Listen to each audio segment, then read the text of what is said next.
unchanging. God is ever true. God who loves you so.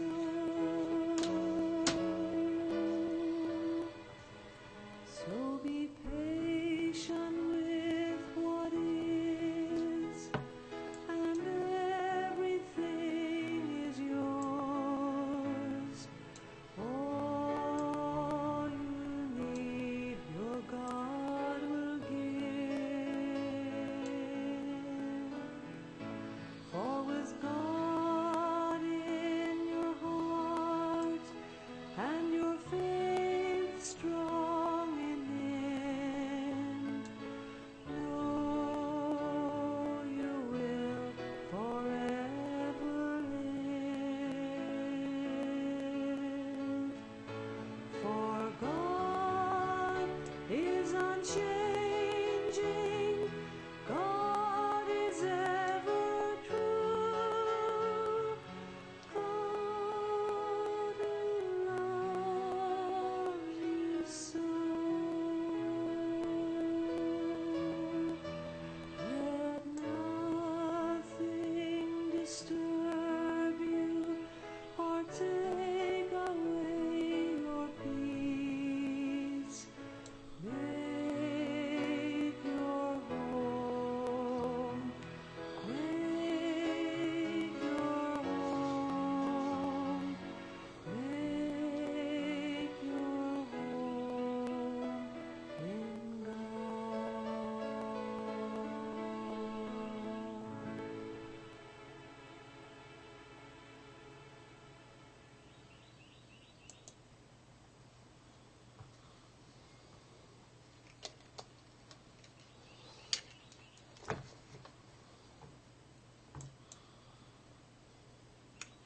Good day in the sweet month of May.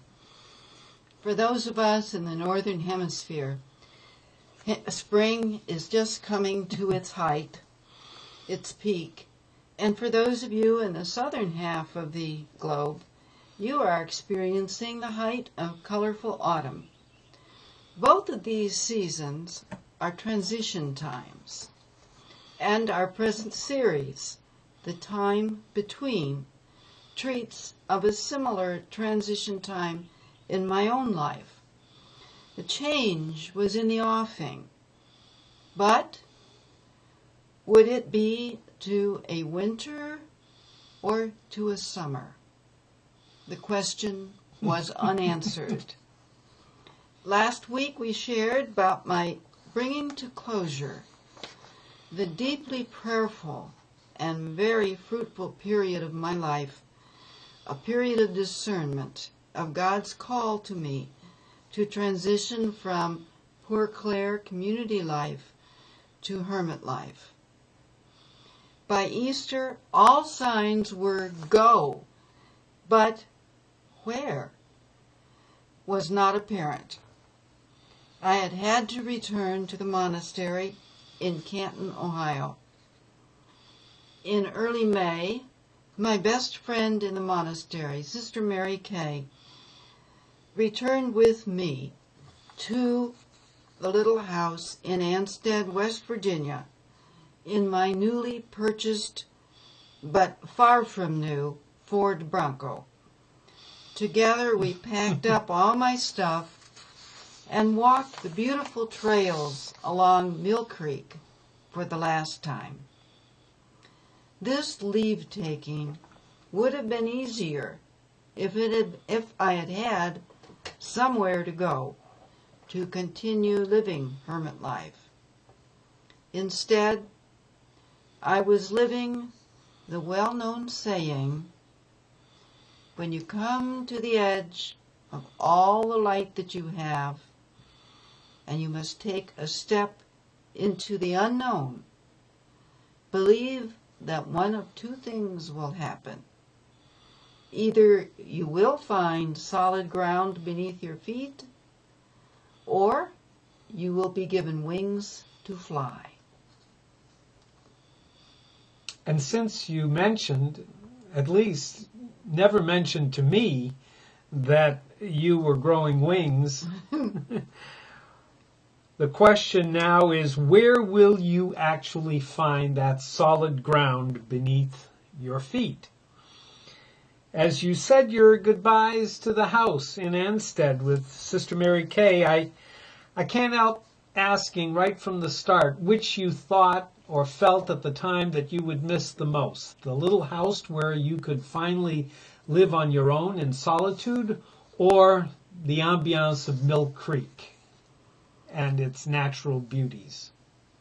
I'm pretty sure that you and all our listeners can guess that leaving the many beautiful sights along Mill Creek and its various beautiful waterfalls and shading paths were what tugged most at my heart. Mm-hmm. I even toyed with the idea of being permitted to put up a small cabin on the state-owned property that bordered this waterway. I knew exactly where I would build it, where it would be just across the trestle bridge on the far side of Mill Creek, where the rhododendron clumps grew in huge thickets. I could so easily picture what an idyllic hermitage it would be. But of course, it was only a dream.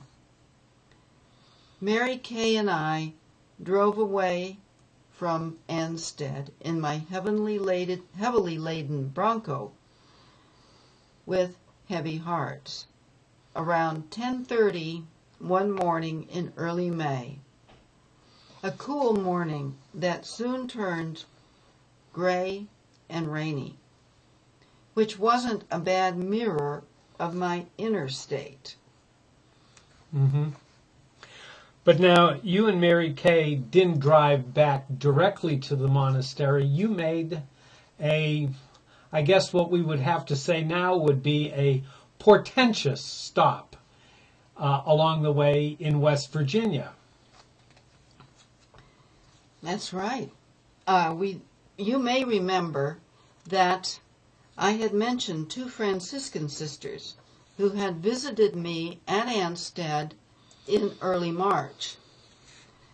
They lived in Spencer, West Virginia, and had invited me to stop and visit them when I was going back to Canton after closing up the house in Anstead. Since it was not far out of my way, Sister Mary Kay and I accepted their invitation to have lunch at their place in Colt Run Holler, a little steep valley that was just below Colt Ridge. Yeah, now, as I remember, you described this first visit to Colt Run Holler in the opening chapter of your book, Where God Begins to Be, A Woman's Journey into Solitude. And I don't have it with me right now. So if you would be willing to share a picture with our viewers while I collect the book from where I left it. Okay, I will do that.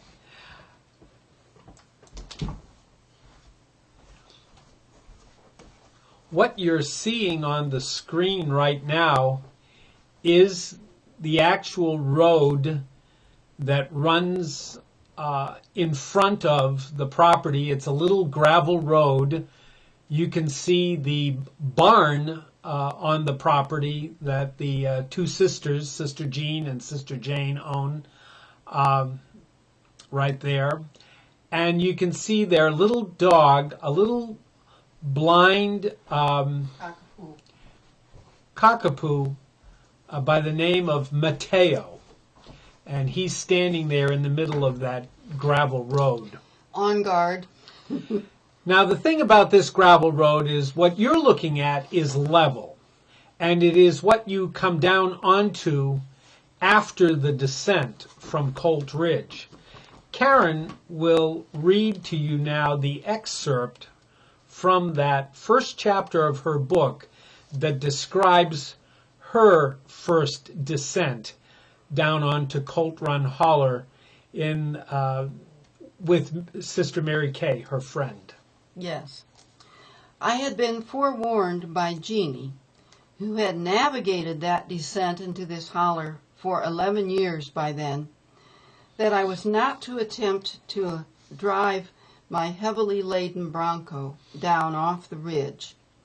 Instead, I had parked, as she recommended, on the edge of the narrow road on the ridge and waited with Sister Mary Kay for Jean to taxi us down the hill in her four-wheel drive pickup. The track that she turned onto appeared to me to pitch perilously over the edge of the ridge, but Jeannie seemed unperturbed as the truck bounded over ruts and rocks. I got a blurred impression of overhanging trees through the streaming windows. It was raining hard by then. And I glanced at my friend Mary Kay, who was crouched in the tiny space behind the front seat. Her grim jaw and my white knuckles spoke volumes. Then my head hit the roof as we lurched around yet another wicked turn. Jean waved casually toward my right, telling me to notice a house situated below. I peered through the mist and the foliage, but I could see nothing. What sort of house could be situated down there? I did glimpse a collapsing barn, one of the many abandoned structures I had noticed during dotting the Appalachian countryside at depressing intervals. To my relief, the truck finally hit flatter ground, and soon we pulled up by a small house with a weathered front porch. However much I felt attracted to living my future hermit life in the woods, this descent into Colt Run Holler convinced me it would not be here. There was seclusion, and then there was sheer insanity. To choose to live where access was so dangerous was obviously the latter. Jane, who apparently shared Jean's courage and vision, welcomed us as she bustled about the kitchen, shouting cheerfully over the steady thrum of rain on the tin roof. The road was particularly bad, she apologized, because of the rains of recent weeks. I listened abstractedly. It didn't really concern me personally. The four-room cabin that was the center of Jean and Jane's modest arrangements had electricity and a phone. However, the wood stove in the center of their front room seemed a dubious attraction, and the wringer washer on the back porch shocked me. On that day, pans were set about in strategic places within the house where the roof was leaking, which it only did when it rained, Jane assured me with a grin. After a lunch of grilled cheese sandwiches garnished with alfalfa sprouts and berries picked in the woods the previous day, Jane and Jean took Mary Kay and I on the grand tour. I gingerly picked my way along muddy paths and across boards that spanned small runs, the seasonal streams that abound there. Their chapel, deep in the woods, was a rustic structure paneled with old barn siding. Jean's hermitage, even further into the woods. This is the inside of the chapel. Yeah. An altar that they had built, and the apparent box you see on the top is actually a tabernacle, a very beautifully crafted one that Jane had done. Jean's hermitage, even further into the woods, featured a large loom and a sleeping loft. No electricity reached these simple buildings. The sound of rain and the music of myriad bird calls enhanced the silence. Take just a minute, Karen. Why don't you describe? This is the front porch or the back porch. It's the only porch. The only porch of Sister Jean's hermitage. That's right. And that would be Sister Jean and Sister Jane sitting there on the porch, one holding the little blind cockapoo, Mateo, and the other one holding their gray cat, Julian. Yes. And this is a picture of the pathway. Jean and I are standing on it. That was taken probably a little bit later, but because as you can see, it wasn't raining that day. And here is a view of Jean from the inside of her hermitage. This is a view of her at her loom. Yes. She made altar cloths and stoles and shawls and other things that she had mastered beautifully. Jane's place of retreat was an old smokehouse remodeled as a pottery, where she produced beautiful wares that contributed to their very modest income.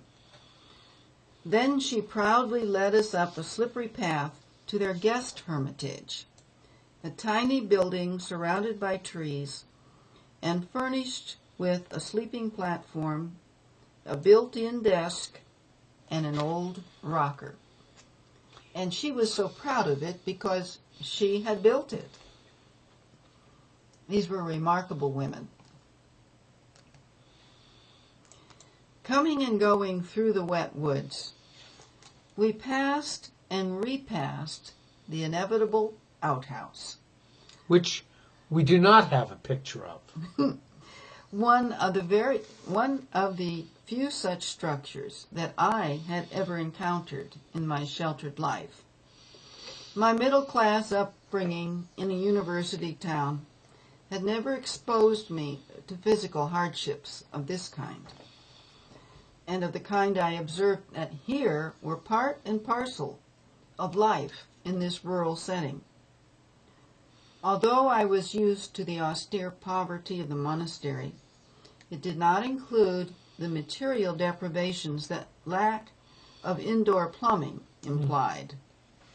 Even as I trekked in borrowed boots about this new terrain, a host of contradictory feelings assailed me. I loved the woods. I hated the mud. I felt healed by the silence. I feared the deprivation of modern conveniences. I marveled at the vigor of these two women who had built most of these structures with their own hands. I was keenly aware of my own physical limitations. I spontaneously responded to the wild beauty of the place. I trembled when copperheads entered the conversation. Back at the cabin, my friend and I listened curiously as Jane entertained us with her dulcimer. Mateo, their blind cockapoo, panted at my feet, while Julian, their gray tabby, twined lovingly about my legs.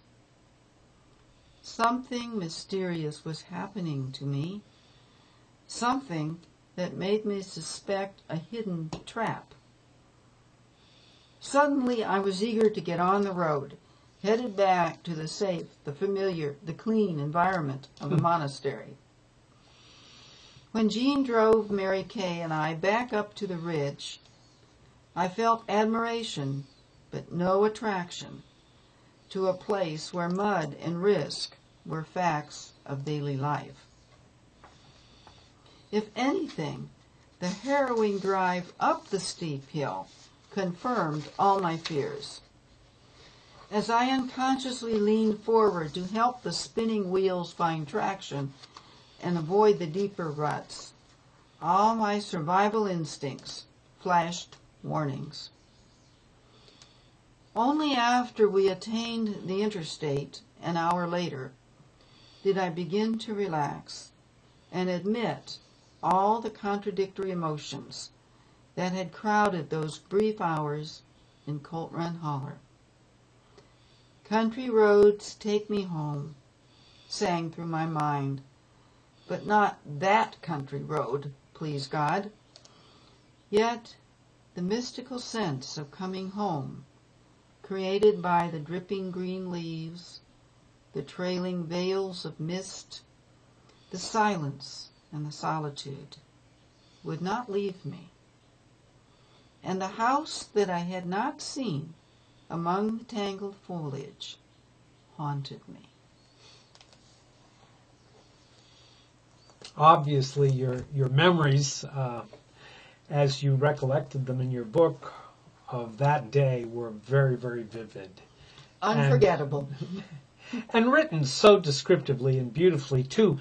I'm just wondering, as powerful as that memory was and everything, in that whole experience, could you pick out anything that you might have called that day some premonition? I think it was my inability to forget what I hadn't seen. Mm-hmm. There was some unanswered question that was just somewhere in the back of my mind. But your focus was elsewhere.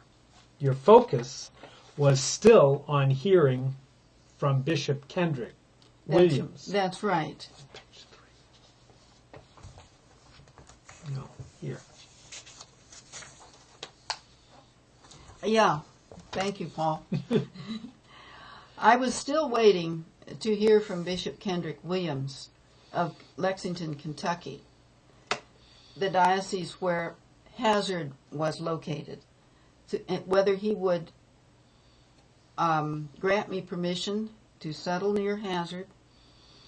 I had learned that his vicar for religious had been in touch with my abbess, Sister Joan Marie, but she refused to give me any hint about how that conversation went, even when I asked her about it directly.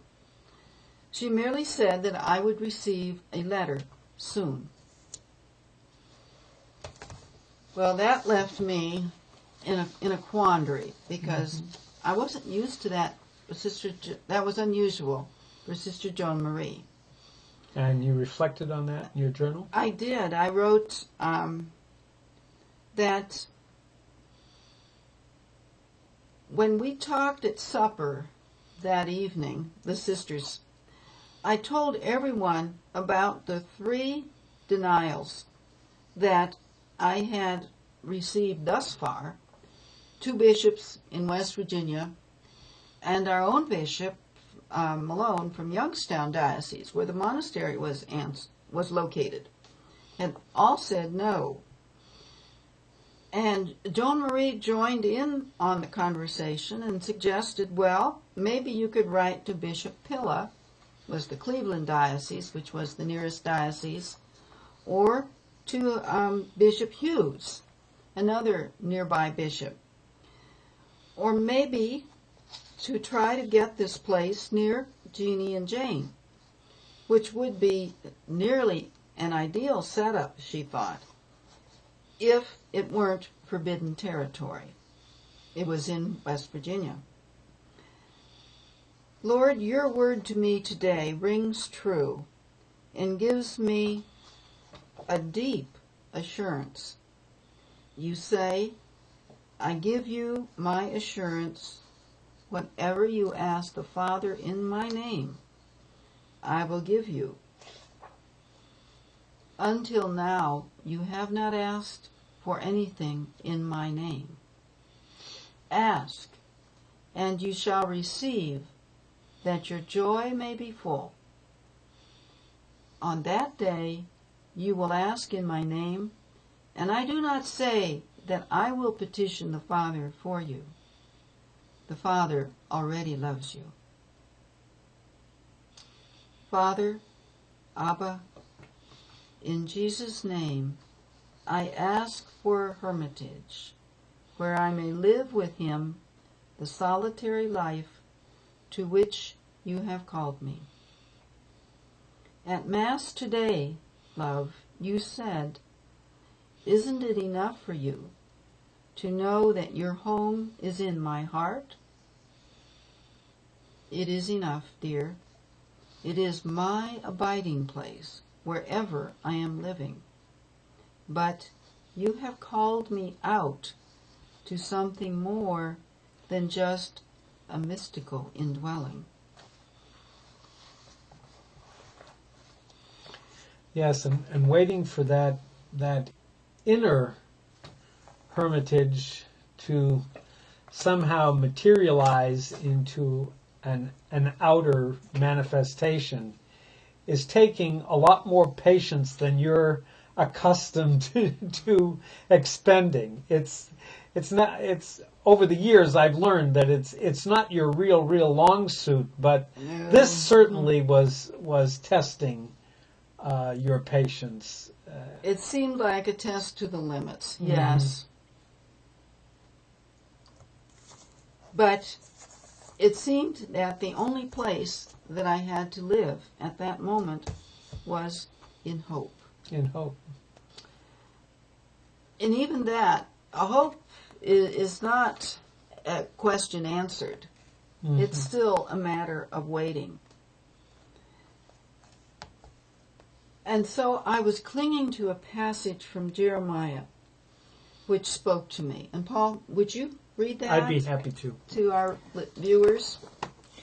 The passage that Karen would like to share this evening is from chapter 29 of the prophet Jeremiah, and it begins with verse 11. And the words are the words of the Lord speaking to Jeremiah, and actually to Israel through Jeremiah.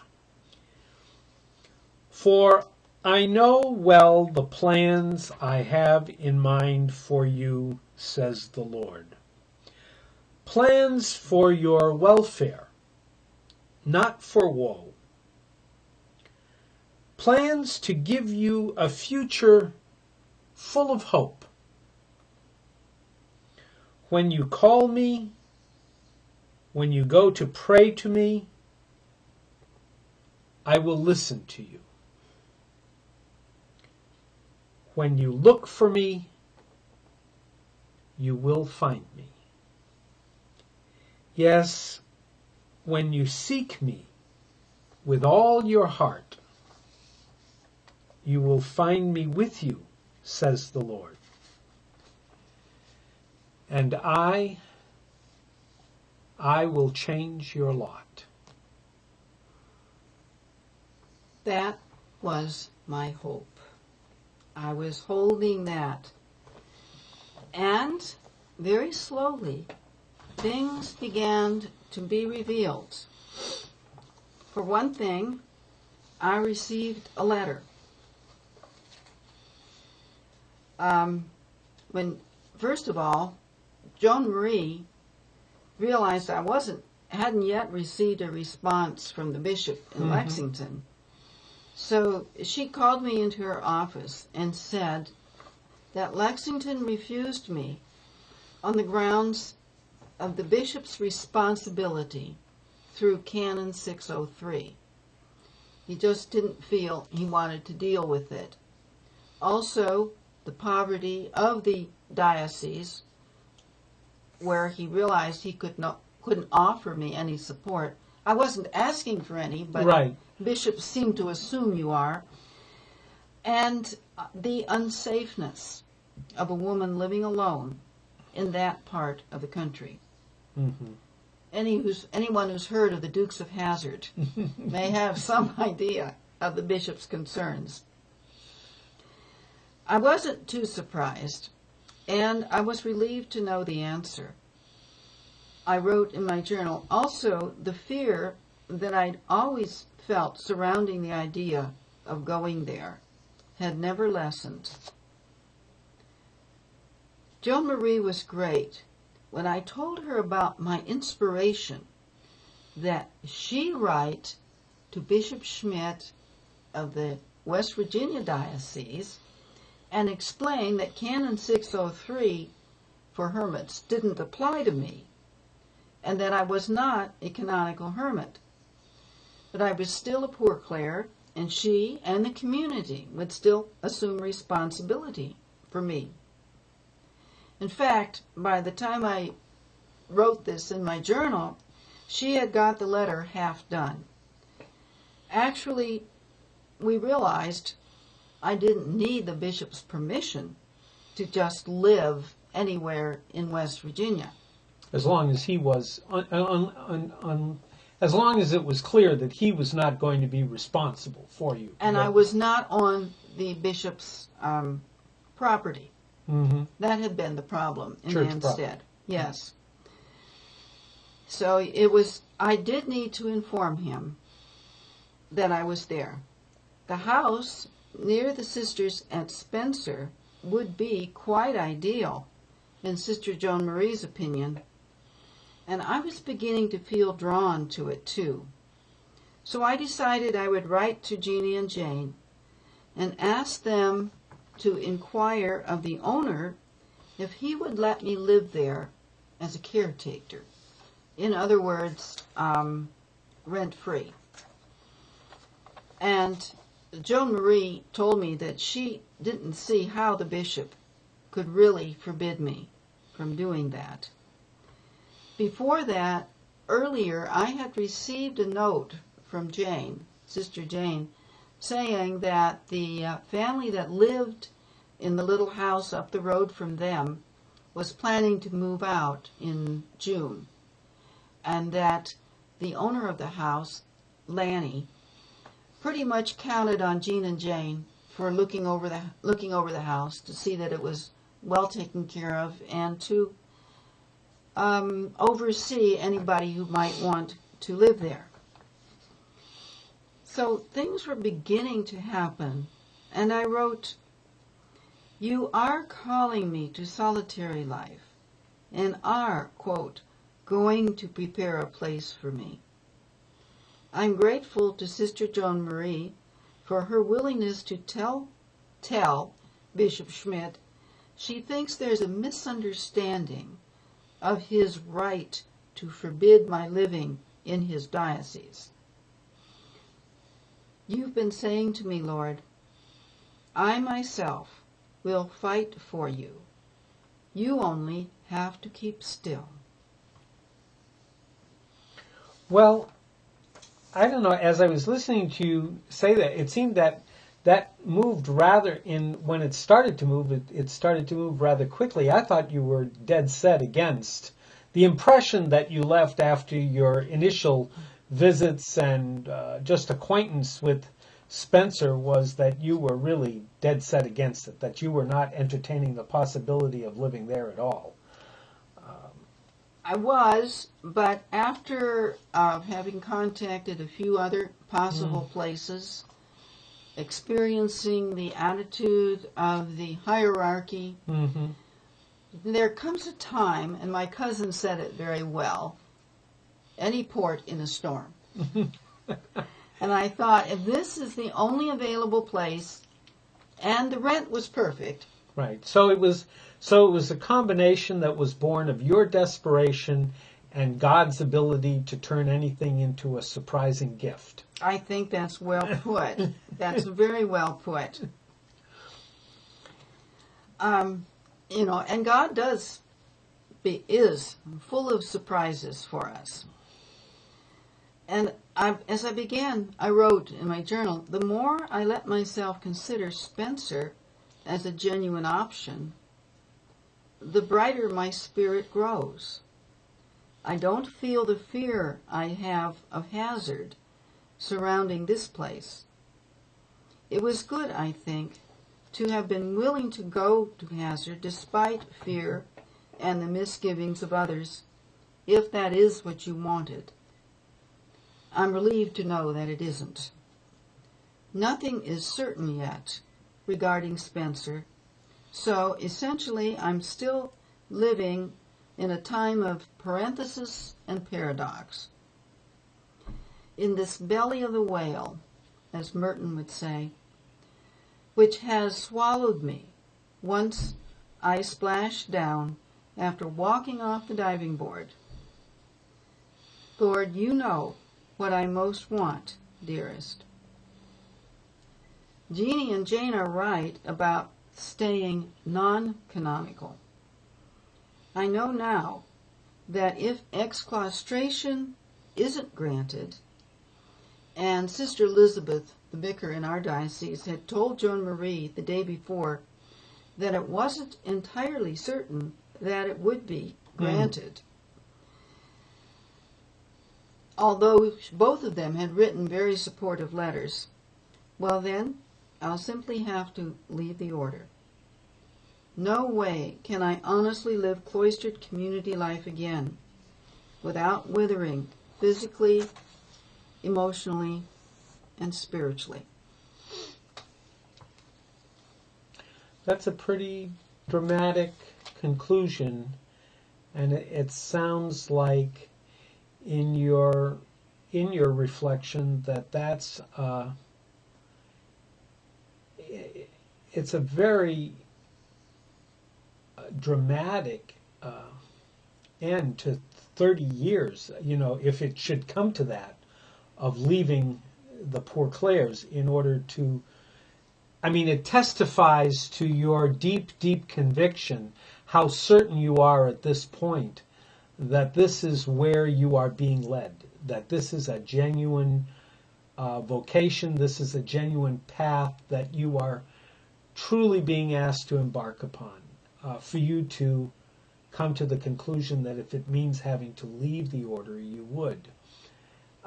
In terms of a discernment, and you mentioned during our last presentation that these occurrences take place during that novena between Ascension and Pentecost. Yes. Are these thoughts and reflections part of your prayer during the novena? Yes, and it became very evident when I was rereading what I had written in my journal. Mm-hmm. This was written on the Vigil of Pentecost, which was a Saturday.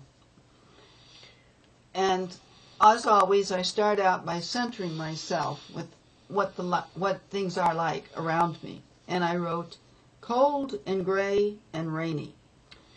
You seem to have very little originality this spring, Lord.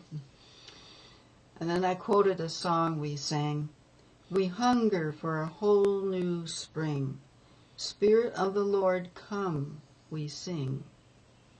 And yes, there is a quiet song of peace and hope and trust singing deep in me as I daringly planned to move to the house in Spencer, even though I have no outer assurances that I may. Rome, the Wheeling Diocese, and the owner, Lanny, haven't said yes to me, but you have said, this is where you want me, somehow. You've said it, and I'm choosing to trust and believe it. Quote, all creation groans and is in agony, and I along with it, although I already have the Spirit as pledge and first fruits. I've been like the vast field of dry bones that Ezekiel saw. But now someone says, come, Spirit, from the four winds, and breathe into these slain, that she may live.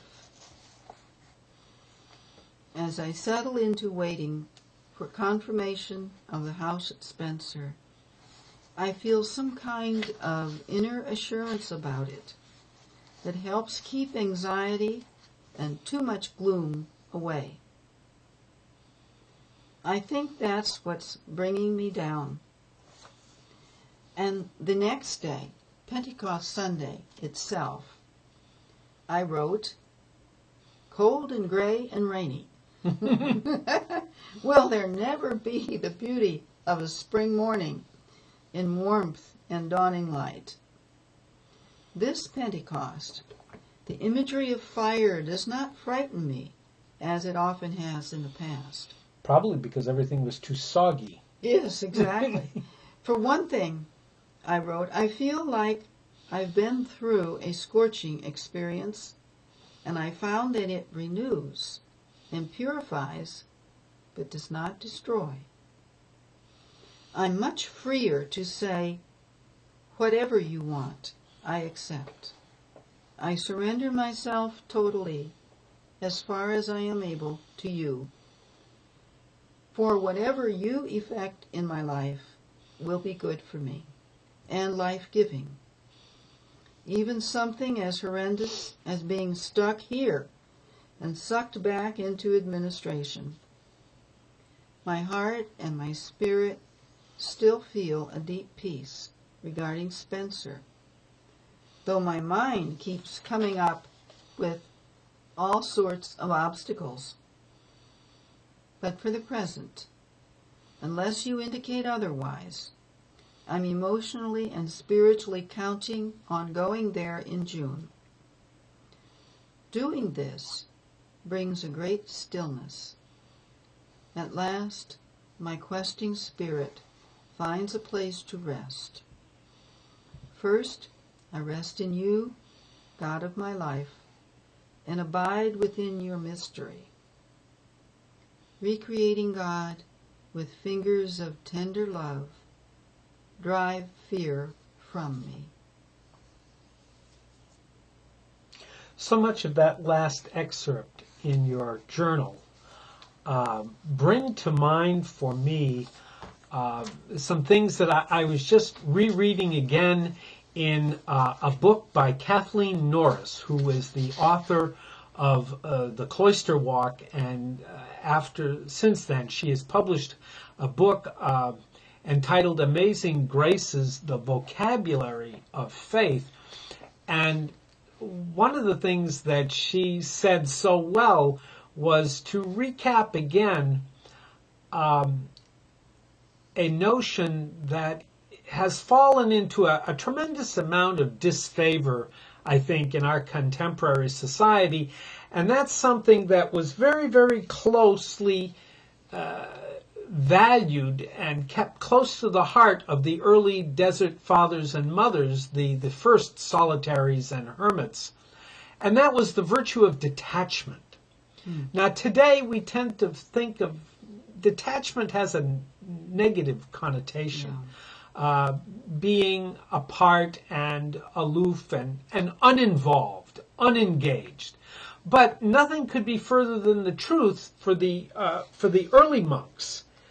And Kathleen Norris, I'd like to share with you what she says. She quotes that Dorotheus of Gaza, one of the 6th century solitaries, described detachment as being free from wanting certain things to happen, and remaining so trusting that, quote, what is happening will be the thing you want, and you will be at peace with all. Now, and I hear echoes of that in the final excerpt of your journal, that you're willing to let go of your wanting to certain things, that the most important thing is the relationship that you are developing with the Lord, and whatever shape and wherever that takes place, you're learning there's more of an acceptance and an acceptability of that. Kathleen goes on to sum up this little section on detachment, and I'd like to just share with you this evening. She says, detachment and the practice of prayer allow me to shrug this off. She meant a lot of very heartbreaking disappointments and anguish and personal stress that she was going through, to shrug this off and move on, concentrating my energies on the truly important things. This sort of detachment is neither passive nor remote, but paradoxically is fully engaged with the world. It is not resignation. And so often we think, well, that kind of detachment means, well, you just have to be resigned. Well, it's really not about resignation, but it's about a vigilance, a kind of an alertness, and which echoes that other word, mindfulness, that allows a person to recognize that whatever comes, is a gift from God. It doesn't mean, this kind of detachment doesn't mean being above it all. It recognizes that one shares in a common human lot.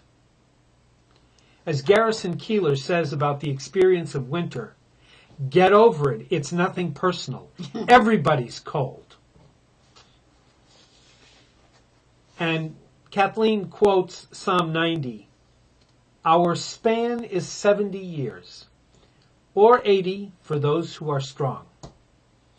And most of these are emptiness and pain. This is the sort of prayer that can absorb all manner of pain and transform it into hope. Detachment, whether one is an actual religious solitary or a hermit or a contemplative, whatever, in all of our lives, a healthy detachment is a good virtue to cultivate, a good way of life and a good perspective to develop. Karen? Well, my gift for Pentecost was the gift of that kind of detachment. And the next day, Monday after Pentecost, I'm writing, I received the letter from Lexington. A very gentle, caring in tone, regretful refusal. Since I already knew the answer, it wasn't a painful letter to receive. And having resolved that completely, I wrote, if Jean and Jane don't call first, I'll try to reach them tomorrow evening to see about the house near them. My quiet assurance won't be real easy until I know for certain the owner will let me live there.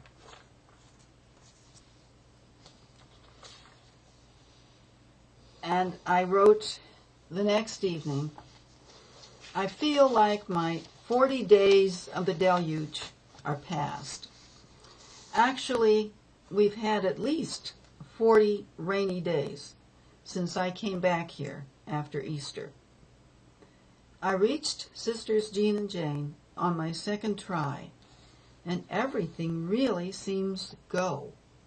The owner, Lanny, is living in North Carolina, but they'll get confirmation by phone from him this weekend. They are so pleased and excited that it humbles me. I can come anytime and stay at their place while waiting for the couple, the family in that house to move on, and perhaps even put in a garden. Plus, how little they knew me. Mm-hmm. Plus, I'll be able to hunt up furniture before I actually have to move in, and not wait until I'm standing there with an empty house.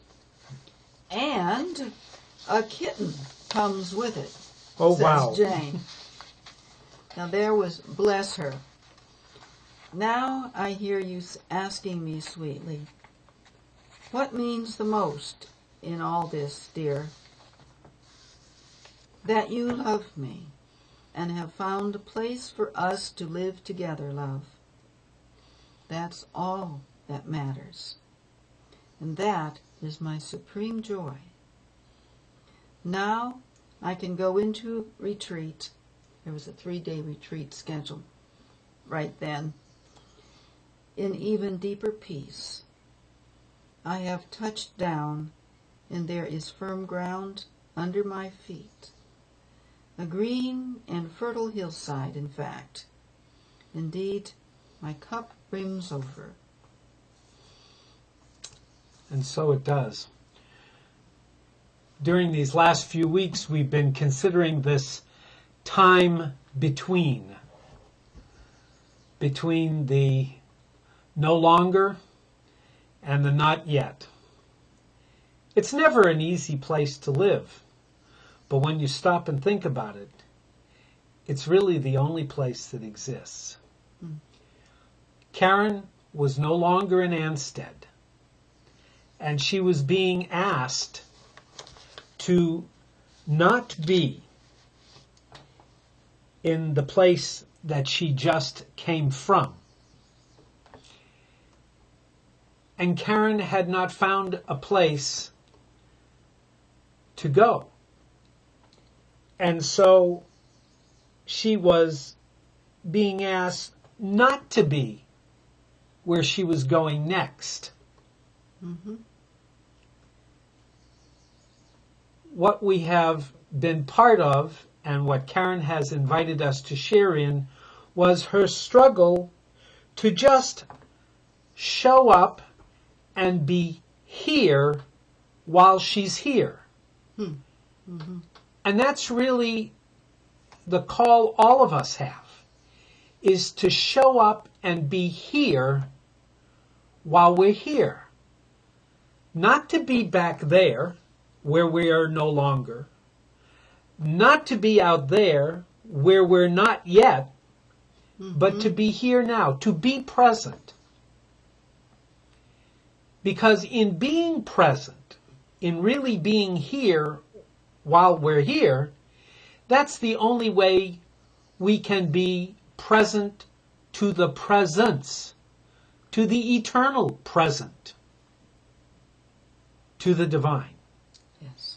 And it's in that struggle to be in the here and now while you're here now.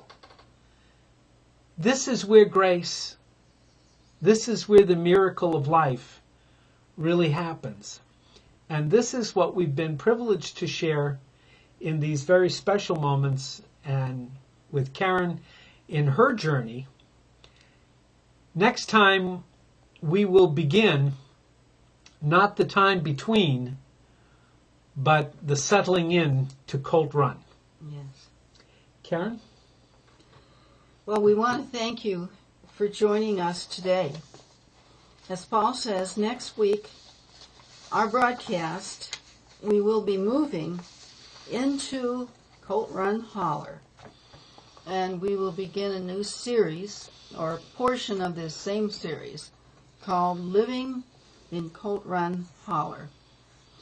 If you want to get in touch with us at any time about what we've said and what you're interested in regarding hermit life or anything else, you can reach us through our website, www.ravenspreadministries.com, where there is a Contact Us page. You can email us directly at pkfredette,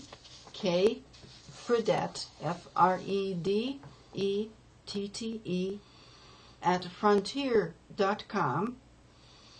And you can also, if you like, join in the discussion that is going on at our blog, which is www.ravenspreadministries.com/blog, where there's some wonderful discussions about challenges and calls of solitary life that is going on there. As usual, we like to take these last few minutes to invite you to reflect quietly on what we've shared, to quiet your hearts and your minds, just to let the experience sink in, and to pray with us quietly as we allow, once again, Ted Loder to verbalize our prayer.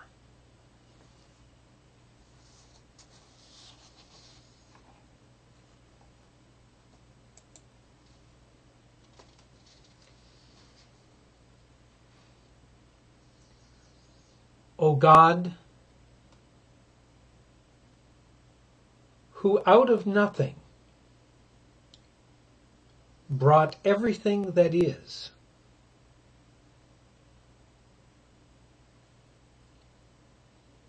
out of what we are, bring more of what we dream, but haven't dared. Direct our power and passion to creating life where there is death, to putting flesh of action on bare-boned intentions, to lighting fires against the midnight of indifference,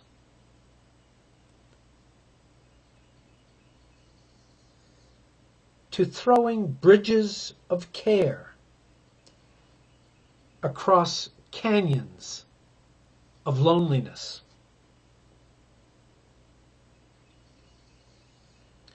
so we can look on creation together with you and behold, call it very good and holy with surprises.